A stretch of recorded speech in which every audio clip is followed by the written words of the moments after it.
যে এক কুমারী, কথা নয় মাসি, তুমি এখানে উঠে এসে ওইসব হবে না আমার কাছে, না কোনো কথা নয়, ভাগবত শুরু হয়ে গেছে মানে বাদ। নারদ ঋষি বৃন্দাবনে গিয়েছে, আর বৃন্দাবনে গিয়ে দর্শন করলেন এক যুবতী কুমারী। ওই কুমারীর পাশে দুইজন বৃদ্ধ, একজনের নাম জ্ঞান, আরেকজনের নাম বৈরাগ্য। তো নারদ ঋষি দূর থেকে দেখছেন দেবীরা তার সেবা পূজা করছে। চমকে উঠলেন নারদ ঋষি, কি ব্যাপার? পাশে রমণীকে আর এই বুদ্ধ দুইজন কারা এরা? তো নারদের মনে সংশয় হয়েছে, কাছে গিয়ে বললেন, দেবী তোমরা কারা, বা এই যে দুইজন বৃদ্ধ হয়ে আছে এরা কারা? তখনই সঙ্গে সঙ্গে ওই রমণী বললেন, আমি ভক্তি, আর এই দুইজনকে যারাদেরকে দেখছো এরা হলো জ্ঞান আর বৈরাগ আমার পুত্র। কালের সঙ্গে সঙ্গে এরা সব বৃদ্ধ হয়ে পড়েছে, মা হয়ে আমি যুবতী, আমার পুত্র জ্ঞান বৈরাগ্য বৃদ্ধ হয়ে পড়েছে। এর কারণ কি? এই কারণ বিষয় নিয়ে নারদ অনেক কথা রয়েছে, আমরা সে জায়গায় যাচ্ছি না। মুখ্য বিষয় কি না, নারদ যখন এই সবকিছু দেখে, দেখার পরে ওই পুত্রদের কানের কাছে যে গীতা আদি পাঠ করে, কিন্তু সেই জ্ঞান এবং বৈরাগ্য তাদের চোখের মানে সব চোখগুলো না বগের পালকের মতো সাদা হয়ে গিয়েছে। তারা নারদ দিকে একটু তাকালো, আবার নিদ্রায় শুয়ে পড়ল। নারদ বিভ্রান্ত হয়ে পড়েছে যে আমি এদের কাছে গীতা পাঠ করলাম, এরপরেও হয় না। তখনই কি করলেন, নারদ দুশ্চিন্তায় পড়লেন। তাই দুশ্চিন্তায় পড়ে তিনি কিন্তু ঘুরতে শুরু করলেন। ঘুরতে ঘুরতে ব্রহ্মার চার পুত্র সনক, সনন্দ, সনাতন এবং সনত কুমারের সঙ্গে নারদের সাক্ষাৎ হয়েছে। নারদের সাক্ষাৎ হতেই নারদকে দেখেই বলছে, আরে তুমি তো মায়ামুক্ত লোক, মায়া তোমাকে স্পর্শ করতে পারে না, কিন্তু সংসারী মানুষের মতো তোমার দুশ্চিন্তা বোধ মনে হচ্ছে কেন?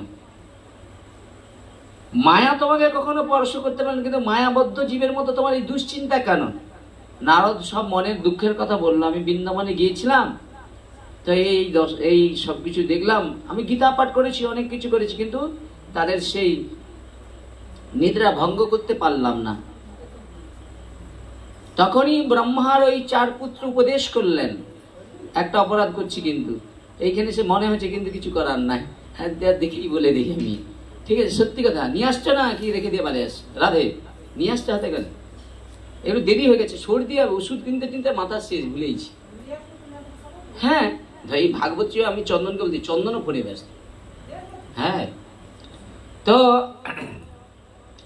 সেই জায়গায় দাঁড়িয়ে জ্ঞান বৈরাগ্যের এই দশা, সাধুর মনে কষ্ট। দেখেন তার সঙ্গে কোনো সাধুর কোনো সম্বন্ধই নাই। সাধুর যন্ত্রণাটা কেমন জানেন তো? সাধুর সঙ্গে কারো রক্তের সম্পর্ক না থাকলেও সাধু তাদের জন্য কষ্ট পায়, যাদের সঙ্গে রক্তের সম্বন্ধও না, বুঝেছেন? তো নারদ এইভাবে কষ্ট পাচ্ছে। অপরের দুঃখ দেখলে সাধুরা স্থির থাকে না, তারা সমাধান খুঁজে, কি করে এই মানুষটাকে সমাধান করানো যায়। তো নারদ ঋষি কি করছেন, সেই ব্রহ্মা চার পুত্রের কাছে যখন ওই সব কথা বিশ্লেষণ করলেন, তখন একটা তারা রাস্তা দিলেন ভক্তির কথা। বলছে একমাত্র যদি 7 দিন ব্যাপী ওই ভাগবতীয় কথা, ভাগবতীয় বার্তা ওই জ্ঞান বৈরাগ্যের উদ্দেশ্যে যদি শ্রবণ করানো যায়, তাহলে ওই জ্ঞান বৈরাগ্য সর্বস্ব ব্যাধিমুক্ত হয়ে আগের মতো সব যুবক হয়ে যাবে। নারদ ঋষির মনে চিন্তা হলো, এটা কি করে সম্ভব? আমি তো অনেকবার গীতা পাঠ করেছি। বলে গীতায় জানা হয়, ভাগবতে হবে, বুঝেছেন? তা ভাগবত করতে হবে 7 দিন বিধি মেনে। তাই আমরা যারা এখানে এসেছি 7 দিন, এই জগন্নাথের মাসির বাড়ি, আমার মাসি আর জগন্নাথের মাসির বাড়ি, বুঝেছেন? কি সৌভাগ্য আমার। সেই মাসির বাড়িতে 7 দিন যে ভাগবতীয় বার্তা, ভাগবতীয় সুধা, অমৃতময় কথা আপনারা যে সকল ভক্তরা শ্রবণ করবার জন্য এসেছেন, আজ তার কতদিনে আমরা উপস্থিত হয়েছি মনে আছে তো? পঞ্চম দিবস। সেই পঞ্চম দিবসে আমরা ভাগবতের একটা একটা ধারা ধারা সুন্দরভাবে অল্প সময়ের মধ্যে আমরা যতটা পারছি বর্ণনা করার চেষ্টা করছি, কেন ভাগবত বর্ণনা করার মতো আমাদের পক্ষে সম্ভব না। তো এই যে 7 দিন আমরা এই ভাগবত কথা রূপ অমৃত শ্রবণ করবার জন্য যারা উপস্থিত হয়েছি, খুব মন দিয়ে শুনুন। শ্রোতাদের উদ্দেশ্যে বলছি, আমি আমার উদ্দেশ্যে বলছি না। আচ্ছা, সবাই 7 দিন এখানে যারা আসছেন, 7 দিন যিনি পূর্ণরূপে ভাগবত শ্রবণ করলেন, তিনি ভাগবতের পূর্ণ ফলটাই লাভ করবার সৌভাগ্য অর্জন করলেন। একদিন যদি অ্যাবসেন্ট থাকে, মানে না আসে, তাহলে কিন্তু 7 দিন ভাগবতের ফল পাবে না। পাবে, পূর্ণ পাবে, ভাগবত শুনলে যে ফলটা পাবে, কিন্তু 7 দিন শোনার যে পূর্ণটা, সেটা কি বলছে? 7 দিন যদি কেউ ভক্তি সহকারে এই ভাগবত কথা শ্রবণ করে, স্বয়ং ভক্তি দেবী ভক্তের হৃদয়ে আসন গ্রহণ করে। নিতাই গৌর প্রেমানন্দের। আচ্ছা, 7 দিন যদি ভাগবত কথা কেউ শ্রবণ করে, ভক্তি দেবী সেই ভক্তের হৃদয়ে আসন গ্রহণ করে। কিন্তু 7 দিন যদি যার গৃহেতে ভাগবত কীর্তন করে, ভক্তি দেবীকে বলে আমার বৌদিমণি যেন হৃদয়ে যেন আসন গ্রহণ করে। নিতাই গৌর প্রেমানন্দের। কেন?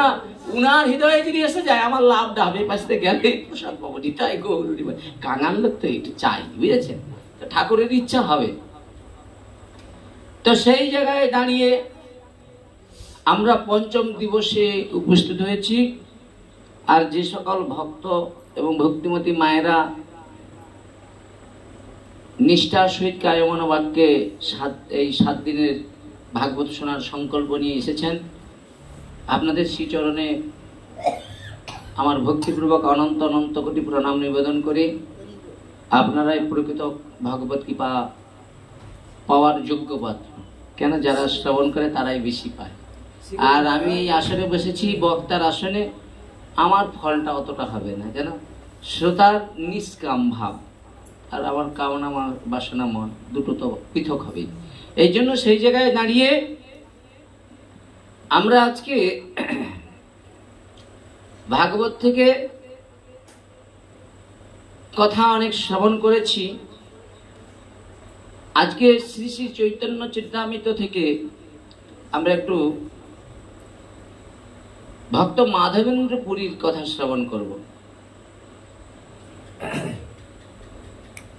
মাধবেন্দ্র পুরী যে ভক্তিটা জগতে দেখিয়েছেন, সেই ভক্তিটা কেমন, আর মাধবেন্দ্র পুরীর সঙ্গে ভগবানের কি সম্বন্ধ ছিল, সেই বিষয়গুলো আমাদেরকে অনুসন্ধান করতে হবে। ভাগবত শুনতে হলে আপনাকে ভাগবতের মধ্যে ডুবে যেতে হবে, তবে যে একটু শ্রবণ করুন, যথাসময়ে ভাগবত বিশ্রাম হয়ে যাবে, বুঝেছেন? জয় জগন্নাথ বলরাম সুভদ্রা দেবী কি, নামাচার্য হরিদাস ঠাকুর কি, ভগবান মঙ্গল হরি নাম সংকীর্তন কি, নিতাই গৌর প্রেমানন্দে। মাধবেন্দ্র পুরীর জন্য গোপীনাথ স্বয়ং কি করেছে জানেন তো? ভক্তের জন্য ক্ষীর চুরি করে তিনি ক্ষীর চোরা গোপীনাথ হয়ে গিয়েছে। চোর বদনাম নিতে হয়েছে। ভগবান কেমন দিত? ভক্তের জন্য ভগবান কি না করতে পারে, সব করতে পারে, বুঝেছে?